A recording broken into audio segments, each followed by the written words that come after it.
10 Florida swamp towns, so isolated it's like stepping into another century. Picture a Florida town where the closest hospital sits 40 miles away. The main route floods twice weekly, and locals simply accept it. No tour buses, no gift shops, just swamp, silence, and stories that bite back. Deep in Florida's underbelly lie towns that rejected the future. Not because they couldn't adapt, but because they never wanted to. Places where electricity remains optional, history lives through spoken word, and nature still dominates. You're about to discover 10 communities where time took permanent leave, where history breathes instead of sleeping, where too many questions earn uncomfortable stares or worse. You'll find a town run by psychics, a swamp named after someone who barely survived it, a place where drug operations, rare orchids, and panthers coexisted and somehow still do. Think you know Florida? Reconsider when your GPS fails and a heron steals your lunch. These places haven't been forgotten, they've opted out.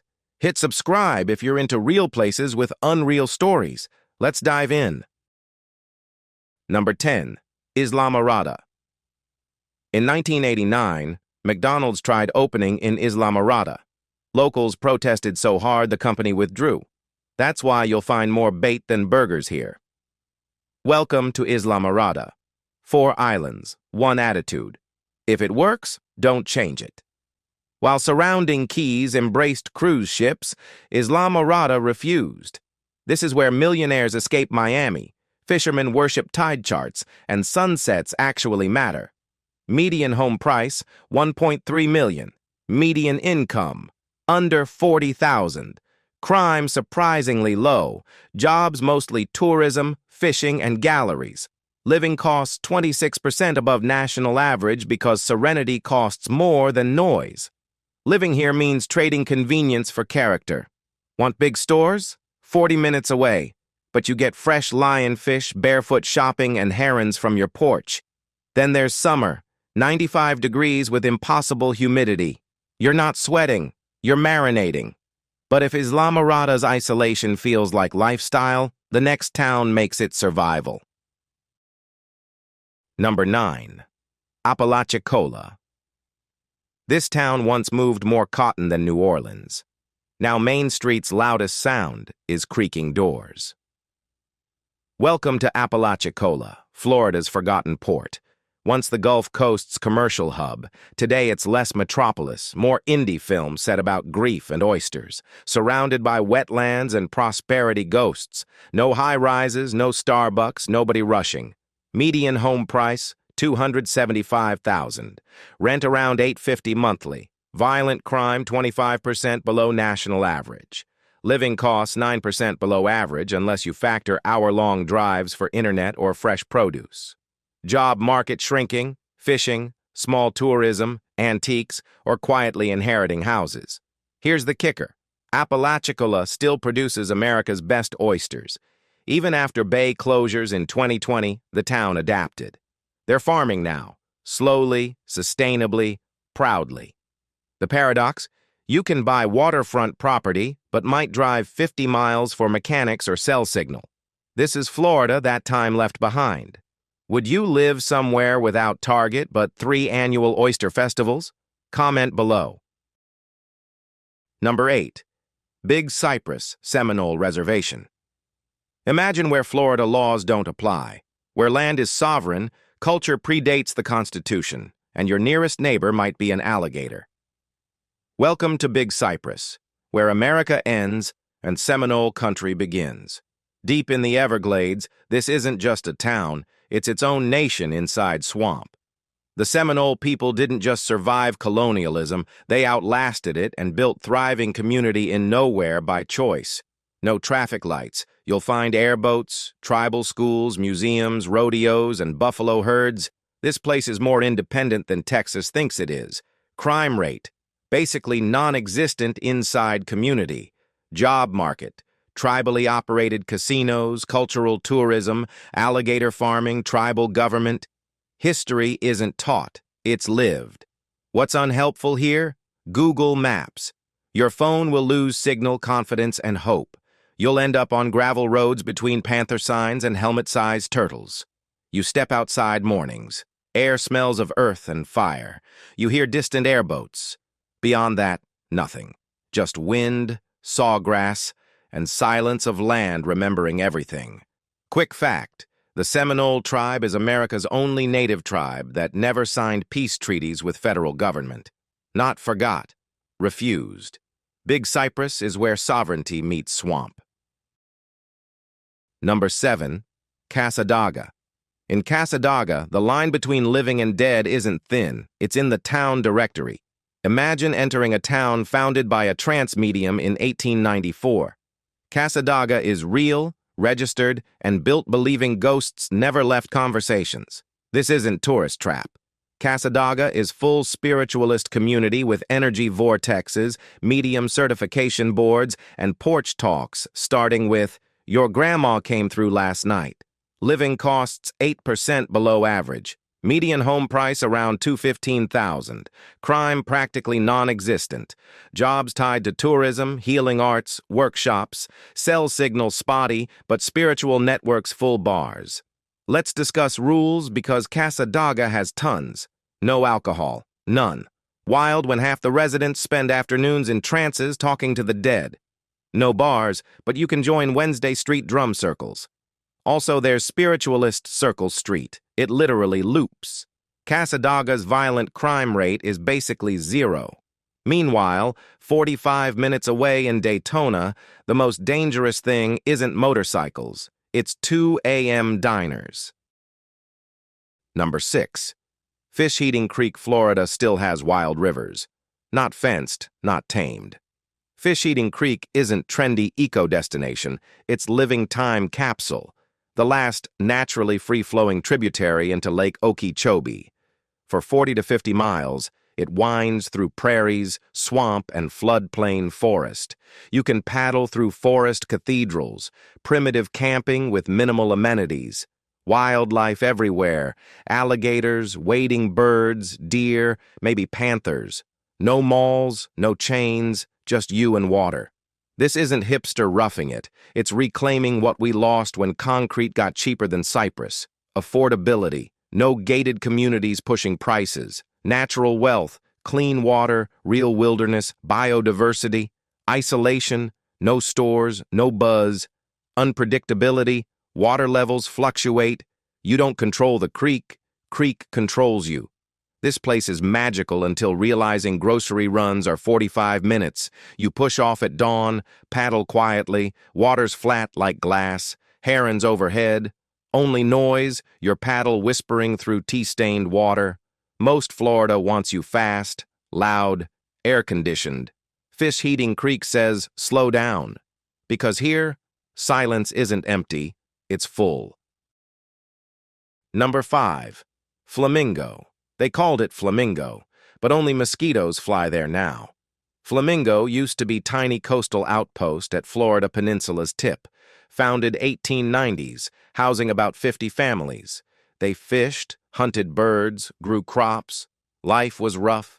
Then things collapsed. Overhunting, economic failure, brutal isolation made settlers leave. By 1910, almost everyone departed. The area absorbed into Everglades National Park. Today remains skeletal foundations, swamp trails, ghost stories. Yet there is Flamingo today, ranger station, marina, campground, visitor center. But it's not town, it's wilderness outpost.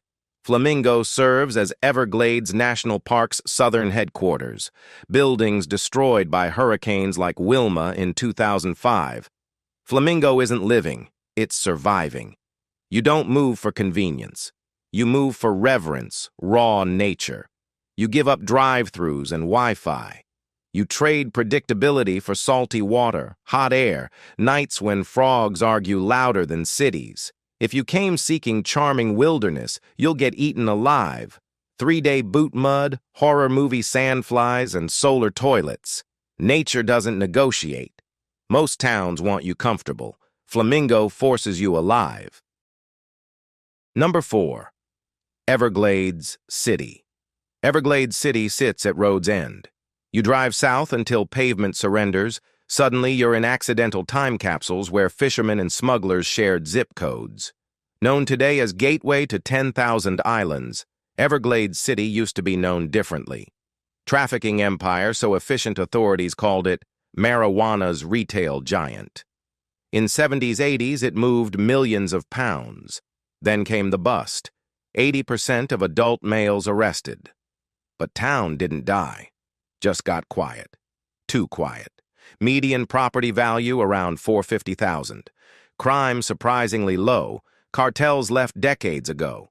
Employment, tourism, fishing, airboat tours. A local told me, "We don't lock doors, not because it's safe, because nobody wants what we have." Brutal, accurate. Everglades City has 2 seasons, hurricane and mosquito. Entire town sits sea level, so storms flood everything. And airboats? Loud enough waking ancestors, but locals unbothered. You walk out at sunrise. Air's warm and metallic. Single skiffs glide across glassy water. You hear nothing else, just swamp breathing. Daytona has chaos. Everglades City has pelicans judging your life choices. Number 3. Fakahatchee Strand. If Jurassic Park had Florida cousins, it'd be Fakahatchee minus fences. Just you, gators, and questionable decisions. Located in Big Cypress Basin, Fakahatchee Strand Preserve is Florida's largest state park.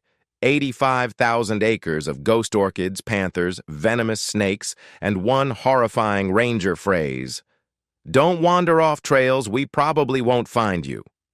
Emergency response between eventual and never. Mosquito density legally weaponized. Cell service better odds inside herons. Crime zero because even criminals say, "No thanks." It's home to America's only native orchid blooming in pure swamp fog. 2 kinds visit Fakahatchee: wildlife photographers and folks escaping alimony. Navigating here is nature's minesweeper. One wrong step and you're ankle soup beside alligators. Bugs here are chaos employees. Picture stepping onto moss-covered boardwalks, air thick with humidity. You hear rustles, deer, panthers, or fight-or-flight responses. No signage, no GPS, just fog and ferns. This is Florida with training wheels ripped off. Number 2. Tate's Hell. The last man walking into Tate's Hell came out 7 days later barefoot, babbling, poisoned. Welcome to Tate's Hell State Forest. 200,000 acres off Gulf Coast, where compasses malfunction and legends disappear. Legend says 1800s farmer C.B. Tate chased panthers into forest. He emerged delirious, croaking, "My name is Tate and I've been through hell." He died immediately after. Population roughly 0. Cell signal between haunted and phantom bars. Crime technically 0. You don't just visit Tate's Hell, you enter ecosystems with rules. Rule 1, never hike alone. Rule 2, if hearing your name alone, run. Mosquitoes are big, aggressive, immune to sprays. Humidity made personal. Picture waking in campers surrounded by cypress trees. Thick fog, no sounds but frogs. You brew campfire coffee questioning life decisions. Breezes brush necks. Was it wind or Tate? This is full version, uncensored final boss. Number 1. Chokoloskee. Chokoloskee saw 21st centuries coming and chose not participating. So remote, it's only been connected to mainland since late 50s. 1 road in, no road out. Population approximately 400. This isn't towns. It's stories nobody rewrote. Shrimp boats and storm shutters, ghost rumors and gator trails, median property value $225,000, job market, shrimping, fishing, suspiciously many retirees, crime low because strangers don't make it far. Nearest retailers 45 minutes away. According to locals, Chokoloskee doesn't have crime problems. We have gossip solutions. Ever tried getting pizzas delivered? You can't. Only things delivering are tropical storms and fishing stories. You wake to waves against mangroves, drink coffee as sun burns fog, wave to neighbors who may be 1920s smuggler descendants. No stoplights, no coffee chains, no rush hours unless alligators block docks. Could you live where everyone knows your car, name, and yesterday's lunch? Most cities evolve. Chokoloskee ducked under radars and waited for time passing around it. If you enjoyed this descent into Florida's forgotten zones, subscribe for more content feeling like fever dreams written in Spanish moss.